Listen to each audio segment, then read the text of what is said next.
मानव रत्न चौला भन्छौँ नि हामी। कति गाह्रो छ मनुष्यको जीवन पाउने। त्यो पाएर पनि त्यो हजारौं वर्ष त बस्दैन नि है हामी, 80-90 वर्ष। त्यहाँदेखि त हामी धन दौलत शान शौहरत के भन्नेहरू हुन्छ नि, धेरै रङ्गी चङ्गी सबै यही भयो। हामी चाहिँ बाटो लाग्ने हो, कोही पहिले लाग्छ कोही पछि लाग्छ। अनि भन्नु त भन्छौँ नि हामी, छोरा छ छोरी छ इष्टमित्र छ परिवार छ, छानु त छ नि, छोड्यो भने खानुलाई त छ नि हो।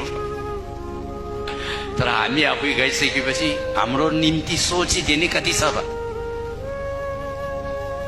धार्मिक संलग्न धर्मको ज्ञान भएकोहरूले त बिचरा आमा बुबाले दुःख गरेको रहेछ। आफू नखाए आफू नलाए मेरो छोरा मेरो छोरी भनेर गरे रहेछ भनेर यसो 2टा छेमी बत्ती बाल्देला, कहीँ यसो 1 ट्रे बिस्कुटहरू लगेर गाना साक्रा छोड चराइदेला, 1-2टा झन्डा धर्चो लगाइदेला। उस्तैले त फेरि गाली पो गर्छ त। अलिकति छ भनेको हिजो यसो ब्याङ्कमा गएको खाता परेछ 0। यो बुढाबुढीले के पनि छोडेन रहेछ भनेर गाली पो गर्छ त पछाडि बाटो। अनि गाह्रो भयो त्यति बेला।